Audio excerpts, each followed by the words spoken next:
Boa noite, Vanderlei, tudo bem? Vamos iniciar então o trabalho de socialização do estágio, auditoria, análise das demonstrações contábeis. Último trabalho então do curso. Agradecer aí toda a paciência e o jeito de conduzir o grupo até o final. O trabalho foi feito em parceria com o Daniel Miller, com a Fernanda Porto, o Thiago Campagnaro e eu. Montamos a empresa Exto Auditoria Limitada para analisar a empresa Reciclagem Santos. O ramo de atividade dela é industrial, empresa de Blumenau. Teve um ano de exercício de movimentação, 2017, né? E a gente, no desenvolvimento desse trabalho, um dos itens que mais nos chamou aqui a atenção foi com relação à busca de informações, de onde nós vamos buscar as informações confiáveis para analisar quais as tributações corretas, qual a lei que está em atividade, valendo, né? Um exemplo desse trabalho nosso é que, como a empresa é uma empresa de reciclagem, existe uma legislação que a empresa que faz simplesmente a coleta de material e a venda dele de forma organizada não paga IPI, né? Sendo que tem empresas que pegam esses materiais reciclados, fazem a sua seleção, industrializam ele, picando o material plástico, picando o material de papel, enfim, fazendo realmente um investimento industrial, né, para poder vender esse produto para uma outra empresa. Então houve uma transformação e aí incide o IPI, né? Nós tomamos o cuidado de ligar para algumas empresas de reciclagem no estado e esse padrão se confirmou, né? As empresas que simplesmente compram resíduos de materiais de empresas ou de catadores e elas organizam esse material só para prensar ele, né, em fardos e vender para indústrias que efetivamente vão fazer a transformação, eles não pagam IPI, né? E o nosso caso ele se enquadra exatamente nesse, né? E a gente chegou a essa constatação pelo fato da empresa, dentro do ativo imobilizado dela, só ter uma prensa, né? Ela não tem outros equipamentos que caracterizam ela, apesar dela estar enquadrada como uma indústria, que enquadram ela como uma pagadora de IPI, né? Então, definimos essa linha de trabalho, né? Ao analisar aqui toda a documentação recebida lá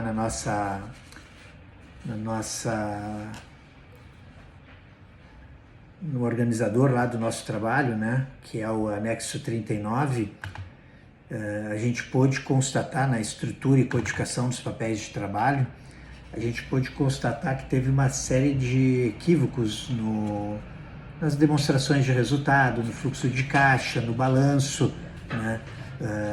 O livro diário não foi totalmente entregue, né? O livro Razão, né? A gente com algumas deficiências nele ali para fazer análise. Então, isso foi tudo registrado no nosso anexo 39 aqui, que é os nossos papéis de trabalho e a nossa estrutura de codificação, que no início parecia ser complicado e depois se mostrou muito fácil ali a classificação na medida que o trabalho foi sendo desenvolvido, né? Então, com relação a isso, a gente não teve dificuldade. Analisando a movimentação do balanço e das demonstrações contábeis da empresa, foi possível constatar uma série de erros de lançamento que a gente faz essas recomendações aqui nos ajustes, na reclassificação, como no caso de vendas de mercadorias não lançadas, R$ 3.200. Da mesma forma, não foram recolhidos corretamente os impostos de ICMS, COFINS e PIS, e algumas obrigações trabalhistas também não foram recolhidas corretamente, porque não foram lançados os funcionários corretamente na folha de pagamento. Então, a gente pôde constatar todos esses erros no trabalho, assim como algumas coisas de erros também nas fichas do imobilizado, onde já era contabilizado a parte da depreciação, também faltou fichas, então a gente teve que fazer uma alteração com relação às depreciações. Nos ajustes de reclassificação, nós conseguimos seguir um padrão aqui para recomendar os erros de todos os lançamentos que eu acabei de citar, né? DARFs com o valor e o valor recolhido inferior a DARF, né? A DARF já sendo um valor errado, né? Tanto do PIS quanto do COFINS e do ICMS, e mesmo assim o valor que consta na DARF não foi o valor corretamente recolhido. Então todos esses itens a gente pôde constatar, né? Assim como também um pagamento do imposto de renda também equivocado. Então uma série de erros, né, que fazem com que a gente pudesse recomendar aqui que as pessoas tivessem um cuidado maior, tivesse uma organização dentro da empresa, de que quem faz os lançamentos seja uma pessoa diferente de quem faz a conferência, né, para poder justamente pegar esses erros e não cometer erros gravíssimos aqui, como no caso do fisco. Imagina uma série de impostos recolhidos de forma incorreta, que vão gerar daqui a pouco até multa para a empresa. Então, uma empresa pequena como essa, que tem um resultado extremamente pequeno, qualquer equívoco desses aqui quebra a empresa, né? Então, indo para a nossa folha mestra, a gente conseguiu entender a lógica aqui do documento também. Na parte esquerda estava sendo refletido todo o balanço que foi apresentado pela empresa, e na direita nós tínhamos que fazer os ajustes e as reclassificações que nós já havíamos identificado. Então a gente pôde constatar que o ativo da empresa não era os 60.949,58, e sim 64.149,58. Fomos fazendo todos os lançamentos aqui até chegar no nosso resultado operacional bruto de 26.506,80, né? Depois, descontando todas as nossas despesas e o imposto de renda, nós chegamos a um lucro líquido de 14.890,50. Então, dentro desse resultado do lucro operacional bruto, do nosso lucro operacional líquido, né, do nosso faturamento, da nossa receita bruta também, que nós vamos depois chegar ali indexadores da nossa receita bruta, a gente pôde constatar que a empresa ela teve uns resultados bem interessantes, né? Nós ficamos muito preocupados agora com a questão da efetivação, da questão da cobrança do IPI, porque se incidisse IPI sobre essa empresa, o resultado de positivo ia praticamente ser nulo, né? E aí alteraria todos os nossos indexadores, todas as nossas recomendações que a gente fez aqui, de que a empresa tem uma movimentação boa, né, que operou, apesar de ter operado por apenas um mês, demonstrou bons resultados, né? Então, isso mudaria totalmente o nosso trabalho, né?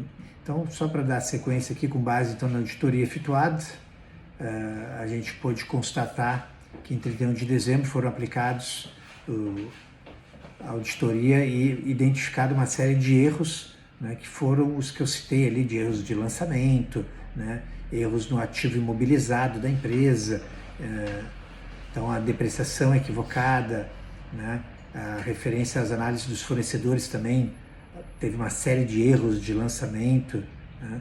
Então, e o que mais preocupou foi efetivamente, assim, que isso deve acontecer muito com essas empresas, essa quantidade de erros de lançamentos, né? Ao longo do curso a gente falou tanto na confiabilidade do trabalho do profissional de contabilidade com os lançamentos corretos, e a gente identificou aqui uma série de lançamentos em duplicidade, alguns faltando, enfim, realmente deixando a empresa numa situação bem delicada aqui com relação à confiabilidade, né? Então, aqui as recomendações. Se a gente for para o nosso parecer aqui da análise do balanço, a gente pode dizer que com relação à liquidez, a situação financeira é boa, né? Com índices de liquidez bem favoráveis, que representam 1,23 do resultado da empresa.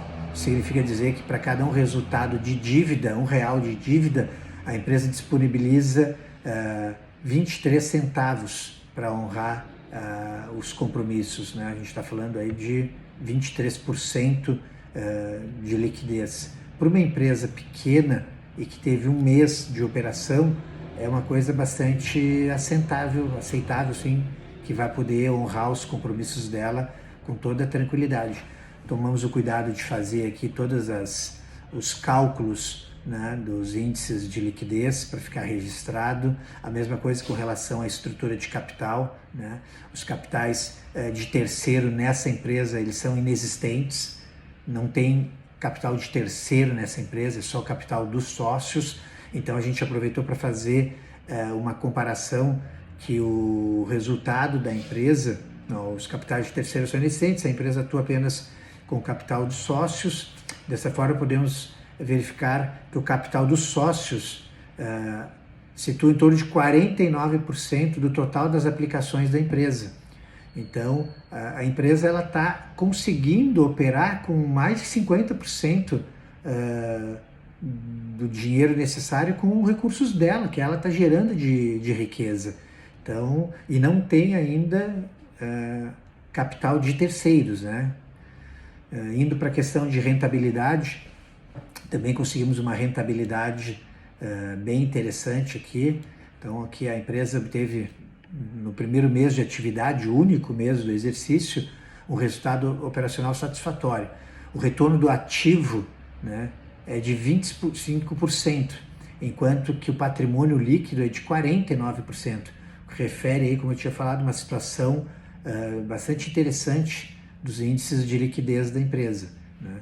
Então, nós tivemos aqui um lucro operacional líquido, né, de 14 milhões sobre o nosso ativo. Então, assim, os resultados todos bem representados aqui, como bastante satisfatórios, né? Com relação também à lucratividade, né? A empresa também teve uma prática operacional bem satisfatória, que gerou margens aceitáveis. A lucratividade bruta no ano foi de 30%, né? E a sua atividade operacional gerou um lucro operacional de 19,5%, tá? E lucro líquido de 17%. Então, para o momento, né, que vamos dizer assim, nem para o momento de pandemia que a gente viveu, mas o momento das empresas com os custos aumentando drasticamente, essa carga tributária absurda, uma empresa ter esses resultados de lucro, né, entre 30%, 19%, até 17%, são resultados bem interessantes, né? Então, a única coisa é que foi apenas um mês de faturamento, o que deixa isso um pouco instável, digamos assim, para a gente poder fazer uma análise mais concreta. Mas como a empresa ela só tinha um mês de movimentação, né, no ano, então foi o que a gente conseguiu concluir. Então a gente pode dizer que pelo que ela comprou, pelo que ela vendeu e o que ela teve de despesas, é uma empresa que, se continuar dentro desse controle, né, e dessa linha de faturamento mensal, ela vai ser uma empresa extremamente viável, né, até ela passar a ter que pagar IPI, né, só por fazer o trabalho de organização do material reciclado para ser vendido para uma indústria que efetivamente vá industrializar esse material reciclado, e aí sim, né, é justo essa empresa pagar a IPI, que não é o caso da que a gente fez, né? Então, Examinando os balanços patrimoniais da empresa Santos, as demonstrações de resultado das mutações do patrimônio líquido e das origens e aplicações dos resultados correspondentes ao exercício nessa data, sob responsabilidade de administração. Nossa responsabilidade é de expressar uma opinião sobre as demonstrações contábeis, né? E dentro disso a gente pôde fazer essa constatação desses cuidados que a empresa precisa tomar para que ela possa continuar sendo uma empresa viável. Porque se começar esses erros de lançamentos começarem a acontecer, isso, sem sombra de dúvida, no volume, numa eventual multa, numa eventual auditoria, ela pode se perder e passar a operar com prejuízo, né? Então, esse é a conclusão da nossa auditoria independente. Novamente agradecer a esse período todo de 4 anos aí de dedicação, né, conduziu nossa aula e vamos agora para a luta, vamos se cadastrar no